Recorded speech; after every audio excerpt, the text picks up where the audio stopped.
کہیں گے آپ نے بھی اپنی محنت کروائی ہے 30 اگست تک، اس پہ آپ کا کیا موقف ہے؟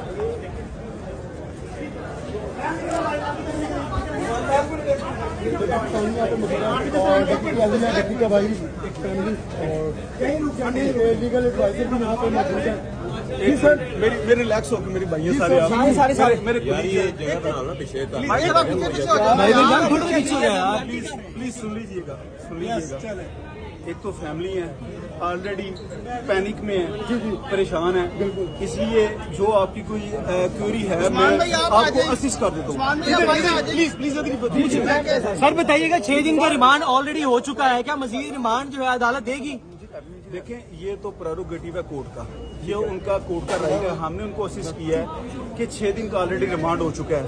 جو ریلیونٹ جو ڈیوائسز تھی جس میں سے ان کو وہ ویڈیوز چاہیے تھی، جس میں سے ان کو وہ جو پروموشن ایپس کی جو ڈیٹیل چاہیے تھی، وہ موبائل اور لیپ ٹاپ دونوں آلریڈی کسٹڈی میں ہیں، وہ انہوں نے سیز کیے ہوئے ہیں NCCI اتھارٹیز. سر آپ نے بڑے اچھے دلائل دیے کہ PSL میں بھی 1xBet کو پروموٹ کیا گیا ہے. میں اس طرف آنے لگا ہوں. جی میں اس طرف آنے لگا ہوں. ایکچولی سمجھنے کی بات یہ ہے آپ کی وساطت سے کہ یہ آج ریمانڈ کے لیے ہم آئے تھے.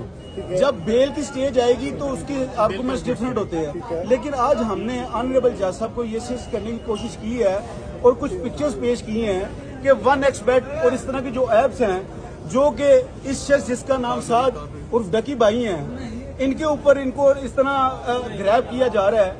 وہی ایپس کو PSL میں ہمارے انٹرنیشنل نیشنل پلیئرز نے ٹی شرٹس پہ امپرنٹ کروایا ہوا. بالکل ایسی ہے. وسیم اکرم کا نام سامنے آ رہا ہے اس حوالے سے بتائیے. I am not talking about to any specific person. دیکھیں میں بہوں گا اپنے کلائنٹ کے لیے صرف اس کے کیس کے ریلیٹڈ.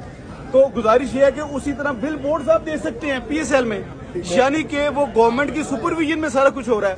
اب میرا کلائنٹ کیسے ازیوم کر سکتا ہے کہ یہی ایپ جس کو PSL پروموٹ کر رہی ہے، ٹی شرٹس میں پرنٹنگ ہے، اگر وہ اس نے کسی جگہ اس کو پروموٹ کیا ہے، ہاؤ کوڈ ہی سیز کہ وہ لیگل ہے لیگیلٹی ہے. میں یہ بتائیے گا ڈکی بھائی کی جانب سے پروموٹ ہوئے تو آپ ڈکی کو پکڑا گیا تو ڈکی بھائی کیوں؟ یہ بڑا اہم سوال ہے، یہی اہم سوال ہے. جی بالکل. اب اگر اس بات کو تو یہ سب سے پہلے تو وہ جو ہمارے پھر تمام پلیئرز ہم ان کے لیے دعا گو ہیں، دے آر ریسپیکٹیبل پرسنز، لیکن اگر پھر قانون تو سب کے لیے ہونا چاہیے. بالکل ایسی ہے. پھر تو سب کے لیے ہونا چاہیے. سعد عرف ڈکی کو ہی کیوں ٹارگٹ کیا جا رہا ہے؟ ایک منٹ صرف ایک جملہ. اس کو وکٹمائز کیا جا رہا ہے ود اپالوجی. اور معذرت سے میں آپ کی وجہ سے ایک اور بات کرنا چاہوں گا. بڑی سخت افسوس کی بات ہوئی ہے شدید، وہ یہ ہے کہ NCCI کے top high ranking officials podcast کر رہے ہیں مختلف ہمارے ریسپیکٹڈ جرنلسٹ کے پاس، جیسے وہ منصور بھائی ہیں. ان لوگوں کے پاس وہ جا کے اس کو ڈکی کے بارے میں جو لغویات کہہ رہے ہیں، یہ بچہ یہ کر رہا ہے وہ کر رہا ہے. بھائی یو آر ناٹ کورٹ، یہ کورٹ کے پاس ان کو ڈیسائیڈ کرنے دیں.